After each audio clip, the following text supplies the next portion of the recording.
काल तूने 4 युगों में जीवों को बहुत ही तड़पा के रखा है। अब जा, अब कलयुग आ चुका है। अब मैं इन सभी जीवों को इस पृथ्वी लोक से अपने लोक ले जाऊंगा। और तूने अगर मेरे काम में टांग अड़ाने की कोशिश की तो इसका अंजाम बहुत बुरा होगा। जा यहाँ से।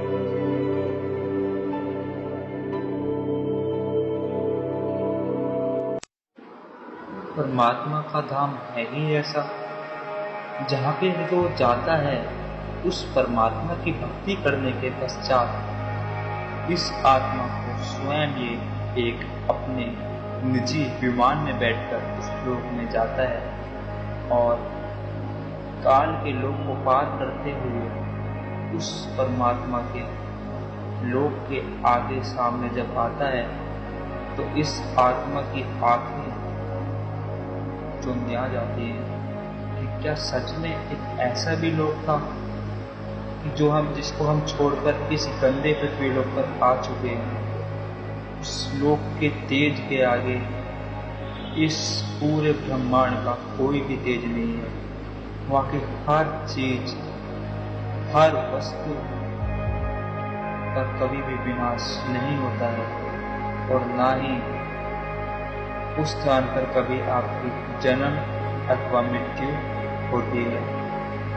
वहाँ पर आपके बने बनाए महल है जो कभी भी नष्ट नहीं हो सकते और ना ही उनका तेज कभी कम पड़ सकता है। जमीन में से इतना तेज निकलता है मानो सोना भी उसके आगे कुछ ना हो।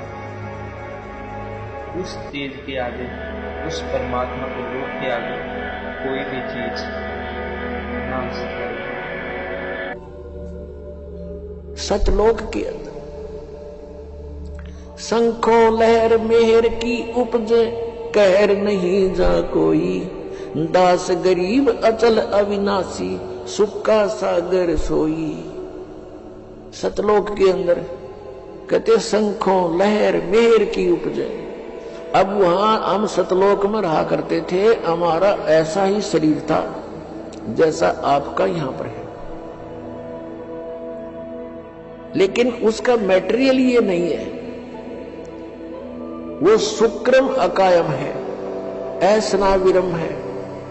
माता पिता के योग से जैसे यहां शुक्र से बनता है, ऐसा वहां हमारा शरीर नहीं है। यहाँ 5 तत्वों से बना हुआ है, वहाँ 1 तत्व से, नूर तत्व से बनता है। अब जैसे हमारा शरीर 5 तत्वों से बना हुआ है, इसमें कई तत्व दिखाई नहीं देता और कितना सुंदर हमें लगा है।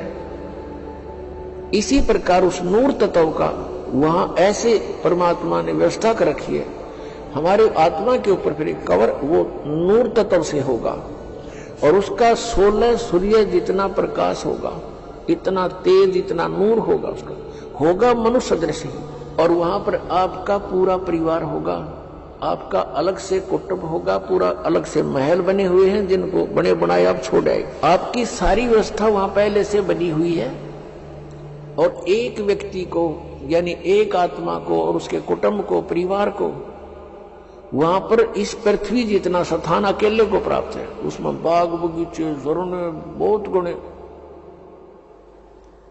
अब ये बातें आपका ना समझ में आवे, और हम वहां इतने खुले स्थान पर रहते थे, इसलिए यहां पर भी हमारी वो टेंडेंसी है, हमारी वृत्ति वैसी ही है।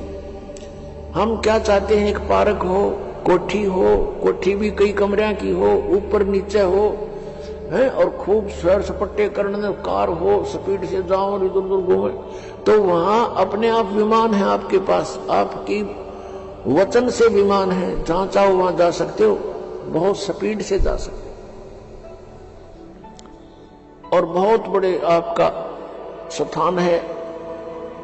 तो वो सुविधाएं आपको वहां थी, उसकी अब खोज हम यहां कर रहे हैं। कोयले की खान में हम स्वर्ण ढूंढ रहे हैं, गोल्ड, या कोयले की खान है हम ढूंढ रहे हैं या सुख, या सारा दुख ही दुख है। परमात्मा कहते हैं तन दर सुखिया कोई नहीं देखा, जो देखा सो दुखिया हो। उदय अस्त की बात कर, मैंने सबका करा विवेका हो, मैंने सबका विवेचन कर देख लिया। किसी के पास भी संत जाते हैं, 100 समस्याएं बता देता है, चाहे राष्ट्रपति हो यहाँ का, और चाहे वो ब्रह्मा हो, चाहे विष्णु हो, चाहे शिव हो, और चाहे इंद्र हो, वो भी 100 समस्याएं। उनके इतिहास देख लो, ऋषियों के सामने कैसे प्रार्थनाएं कर रखी उन्होंने। तो पुण्यात्माओं, वो सुख सतलोक में है। परमात्मा सतपुरुष है, वो कबीर देव है, वो सतलोक में है। जब हम उसके राज्य में पहुंच जाएंगे, फिर हमारी मृत्यु और बुढ़ापा नहीं होगा।